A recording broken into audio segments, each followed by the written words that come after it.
Oh my God, we might buy a car. Oh my God, it's the Testarossa that Kev was on about. That a 959? Oh, kidding the candy store in here, man. Oh my God.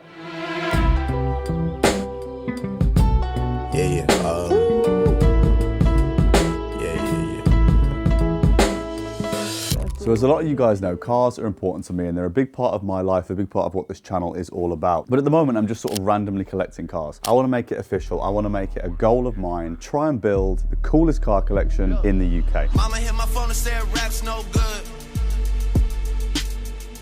Better than telling me the check's no good. You guys are going to love this one because this is in fact a rental Maybach S-Class. And I mean, for you guys in the comments, that is going to be exactly what you wanted to hear. But I'm actually in this because I'm kind of testing it today. One of the cars that I want to add to the fleet in 2026 is some sort of Maybach because I spend a lot of time in the back. I spend a lot of time on the road without really wanting to drive. Sitting on the highway could be much more productive if I'm working. And at the moment, as I mentioned a couple of videos ago in the driveway review, I sit in the back of a Panamera and it is a bucket seat with 800 horsepower and a driver who likes fast cars. But we're going to use this as the base today to head around London, give it a full day test while we go and try and find some really cool cars. Yeah. I'm home now, it's over now. Do we fancy something American? First and foremost, quite possibly. How you Hey, doing? how are you? Liam. All good, thank you. So this is the C8, but the new ZR1. ZR1 indeed. So if you're putting this in equivalence to any other car, it's like your GT3 RS. It's like, well, it's probably like your GT2 RS to be fair. I've just downplayed it severely. The rear kind of sucks, but I don't rate the rear. The front is something else. A lot of the time, these are like, even in this standard C8, they're head turners. But They are. So that's super cool. I think it's a little bit too much money. It's like £450,000, which is, I don't even really know what to say about that. That's way too much money, but this is obviously nowhere near that. This is a lot cheaper. This is the SLS. Now, notably, it's the drop top. It's not the gull wing. I think I would consider one of these at some point in my life if it were the gull wing. I think it's ultimately a good investment as well. But what is cool is what's right behind it, which is this, a Cobra. For those of you that are subscribed, you'll know that this is bringing back some memories for me because just a few videos ago in Cape Town, I was racing one of these around Killarney. I did the 6-hour Cape 6-hour? The Cape 6-hour, that's what we're gonna call it, in a Cobra. And I won. I got a first place trophy, which is super cool. So yeah, I've got a good memory with this car, to be honest. I'm not gonna touch it because I don't know whose it is. It's definitely not mine. Don't think I'd ever really get one in the UK though. Just not sure it's got much utility here. Mustangs, what do we think? I do like a Mustang. I think visually they're cool. I think they sound great. I just think they're a little overrated, if I'm honest. I think it's a little bit of a boring choice. I just can't see myself getting excited to come out on the driveway when we've got our Nova, our Evo 6, our GT3 RS, whatever else, and think, yeah, I'm gonna drive the Mustang. I just don't think that's ever a place I'm gonna get to in life. First time at Clive Sutton that was. It was quite a cool experience. It was nice going underground. It was almost like they were barn finds, garage finds. And actually, before we go, I'm gonna take a look at this because I do quite like the idea of having a Defender. I'd maybe consider another Range Rover, but I don't really know anything about Overfinch. Let's go and have a look at these. This thing took me by surprise. Firstly, the color. I mean, it's in TDM Gym Green, so that's always a good start. But actually, I've not really given Overfinch the time of day before. Obviously, we have the Urban SVR. It hasn't really added anything to the experience other than the fact that it just has a few nice amenities. But this, I mean, the interior of these look incredibly luxurious. The exterior looks fat and badass. And these modern Land Rovers are incredible. Anyway, both the Defender and the Range Rover are cars that I would quite happily spend a lot of time in. I think that's what I like about them, that I can jump in the front and drive it. And I can also, in the Range Rover, sit in the back and enjoy it. Very, very cool. Very surprised, actually. How we doing? Yeah, we're doing really well, man. We're just shooting a YouTube video today and we're trying to basically build the best collection in the UK. And I want to get your advice. You're a guy who knows his cars better than most. What is the best car in the collection currently? What is the car that we're missing the most, do you think? I mean, you guys are at the level now, you should probably be thinking about hypercars, would you not say? Maybe soon. What's missing? You don't have a classic Ferrari? Very true. You've got the Poster, F430 gated manuals, are highly popular at the moment. 512 Testarossas, now that, they've risen a little bit in recent times, but who knows where they go. So what I like about Maybach so far is that we've actually got the heated cup holder. Should I wish to take my first caffeinated drink of the day in the way of a Starbucks cappuccino, I can do so and it is still warm, which is perfect. It tastes great. And should I wish to follow it with said carbonated cold equivalent, I open the fridge at the rear, and there is indeed a white Monster, and of course an energy drink in here. And that is even colder than the fridge that I stored it in overnight at the hotel. So I probably could have stored it in there overnight. This is typically what a day of cognition would look like for me. If I've got a really, really intense day of work, I may throw in some sort of nicotine, or if I really need to, modafinil or something like that. But this is my daily, this is what suits me. The most important sound of the day, about to land. Give it a little. Incredible stuff, incredible sauce. Just goes down so much better after a coffee. She got a thing for Chanel vintage that dropped before she could speak English. Do you love me and love seeking attention? I mean, which one? You see, these Lotuses, you can't take away the fact that they are incredible design. Every time I come here, even the newer stuff like the Electra, it's a good alternative. I mean, this example is probably not an example I'd ever consider buying. So I do really like the Lotus, and I think that with it being British, I'd like to own one. But I just look at these new ones. I mean, the hypercar, it's a lot of money for a car that ultimately, I mean, imagine it's electric. Let's face it, 2.5 million. It doesn't exactly fit in with the 90s hot hatches very well. So I like the idea of buying a Lotus, but I don't know which one I'd get. And that makes me want to go for an older one, like an Esprit or something. In any case, I'm getting hungry. Let's get some lunch. It's such a shame, man, that London is so fucked, because when I bring people to London, it genuinely makes me really proud to be British. I see things like that, and I see, you know, these hooded youths going around nicking people's phones, and I just think, for God's sake, man, it's such a shame. But at least today's car looks good. Speaking of looking for cars to add to the fleet, there's actually one that's just been confirmed on my phone. I'll give you a little teaser.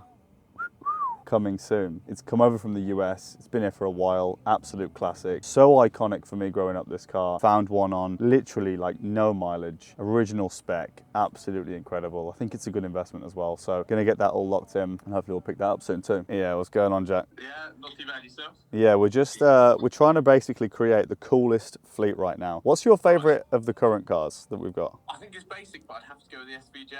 I just don't think you can beat it. I think it's so cool.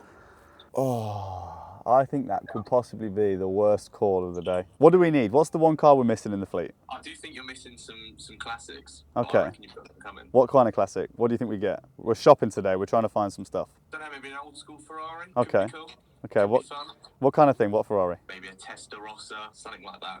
Testarossa is a good shout. So that was Jack from Charles & Dean. We use Charles & Dean to fund as many of the cars as we can, because I'd rather pay on finance at 7 or 8% interest than buy the car in full and lose the opportunity to invest and make more than that back. So we use those guys where we can, and I would continue to use those guys if Jack didn't make such an outrageous claim in saying that the SVJ was his favorite car. You guys know I don't like that SVJ, and I think a lot of you think that I'm just being an arrogant arsehole, but I'm not. Honestly, I promise. I do not like that SVJ at all. Despite it being absolutely incredible to look at and an amazing investment, which is ultimately why we have it, it's just not where I'm going to spend my time, especially when there's a 400 horsepower, 725 kilo Vauxhall Nova right next to it that cost me $5,000. It's not on, guys. I'm getting in the Nova.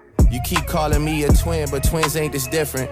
Mentally, I'm already on next year. That's some 2020 clear vision. You saying let you Good bit of dinner at the Ivy with Finn and Jesse, two fellow agency owners down here. We always make an effort to catch up with those when we cross paths. For a lot of you guys who are new to the channel, I know a lot of you will comment and be like, you know, how are you in a position to create this cool car collection? For those that don't know, one of the main ways that we generate income is as an OnlyFans agency. I think that's always quite an interesting thing for a lot of people to realize. Obviously for me, it's Monday, it's Tuesday, because, you know, we've done it for 5 years. But for I think a lot of you guys, you know, hearing that actually that's how we do it, where you're able to create a professional and corporate spin on the OnlyFans industry. And that's how we managed to generate, you know, our first real success in business. And I'm going on a journey at the moment trying to evolve that into the next industry. You know, we acquired a number of gyms in the area, and now we're locking in on the gyms at the moment. That's something I'm working on right now. You guys are going to hear all about that acquisition in an upcoming video. But for now, we're back in the car. We're heading straight to the next destination on the journey to continue to build the best and coolest car collection in the UK. And this next place, I've got some amazing cars.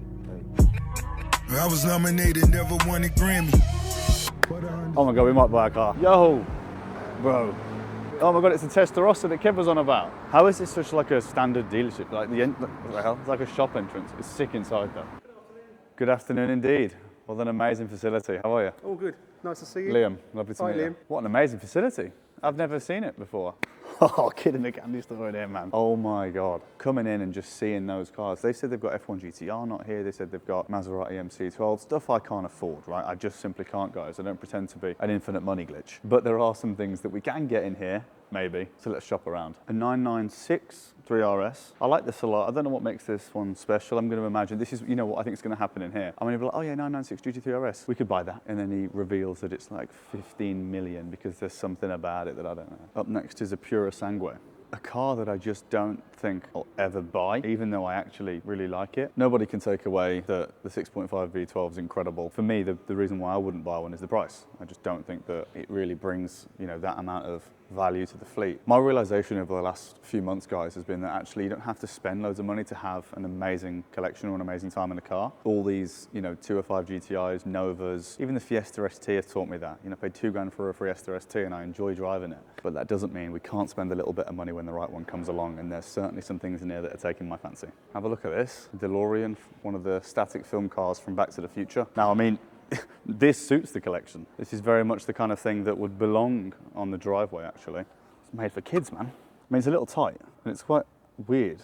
We could take this to the office. I don't know who's like trying to convince us that we can't. See, look, in business, it's all about your time. It's the only asset you can't buy back, and this allows us to buy back yesterday. I actually think I'd buy it. I'm gonna put this on the list. The older Jags and all that sort of stuff isn't really of interest for me, but what is of interest is this thing, Audi Quattro, the Sport Quattro. A little expensive maybe. This kind of thing, going on the road, you would catch me in the office every day on one of those. That thing is absolutely incredible. Another incredible car is this, the F40. This one's unrealistic. I cannot afford this. However, I can appreciate it. Although I don't know that the driving experience looks that amazing. I imagine it is. If I had the budget, I probably still wouldn't buy it. I think you can buy better things with that budget. Things like this, the 959 Porsche. This is absolutely incredible. One of the most visually iconic. I probably would say a car for me that would sit in the dream garage. This, I don't think it really gets any better. You could listen all day to that. Absolutely amazing. Such a beautiful piece. The shape, it's even more iconic to me than the original 911. We have the 993 Turbo, which sparked that interest for me in older Porsches. This for me is just that little bit better. You know, it's that extra layer on that iconic nature. Gearbox feels incredible. This is on the list, no question. Too new. I don't think there would ever be a world where I'm buying a 296. Here we go then, Testarossa. Very much within budget. Cam and I have spoke about these over the years. Handbrake being there is super cool. Does it feel that cool in here? Why is that so hard? Gated manual though. Anything manual for me has much more appeal these days than anything non-manual. I like it for sure. Don't know that it's my favorite. I might put it in the top 3. Here we have a, how does one enter? One has entered. What on God's green earth is this? I mean, it's the kind of thing that belongs in the TDM fleet. Some steering wheel. It's a pizza cutter. I mean, what's this worth? Anything less than 10 grand, I'll have it. I'm not sure about this one. This is probably worth too much money as well. What an experience though, coming to check out some of these cars. Some amazing stuff here. I think if I were gonna make a decision from here, I want a bit of help from you guys. There's 3 cars that I like in here. One, the 959. Extremely iconic, absolutely incredible, a dream car of mine, something that I'll own in my lifetime. The Audi Quattro, probably the most character, a lot of history in that for sure, but 700 grand. Again, very expensive, a lot less than the 959, but still very expensive. Or the Back to the Future car, much cheaper, super cool for the collection, we'll have loads of fun in it. They're my top 3. Let me know in the comments, which of those top 3 do we come back and buy? And don't just tell me to buy the most expensive, because I haven't got an infinite money glitch, guys. Gotta be sensible here. Which one are we gonna go for? Let me know in the comments. But that's enough of that. Back to the Maybach. Good to be back in here. It's such an amazing place to come back to. I do think that the ambient lighting at night makes it arguably a better place to be than in the day. You know, just got some relaxing piano music on, little massage seat. I could get used to being in here. You know, my energy drinks, my coffees, the whole thing works. And Maybach is one I'm going to add to the fleet. I am almost certain. It's just about whether I go for the GLS or the S-Class, and I don't think that I need to necessarily know which one's the right decision. I think I just need to get one. And I actually think that, for the most part, is how you should look at cars. You know, if you're someone who's passionate about cars, at some point you're going to realize it's not about owning it, it's about experiencing it. It's not the destination, it's the journey getting there. It's not the asset, it's what you do with it and how you live with it on a day-to-day. And I think that really is the story of cars. It doesn't matter how much it is. It matters how much fun you have and the relationship that you build with the car and what you get up to with it. And I think that is really what I'm trying to build with this fleet. I want to build the most cool car collection. And it doesn't matter what it's worth. It doesn't matter if everybody likes it. if it's got something about it, it's got a bit of character and it brings something different to the fleet, I want it in there. And that's the goal. And we're going to take you guys along the journey, building this amazing collection. As always, guys, I'd really appreciate if you could subscribe to the channel. A lot of effort goes into these videos and I'm really trying to make this content thing work, and I want to make this collection the very best that YouTube has to offer. Thanks, guys. We'll see you in the next one. Yeah.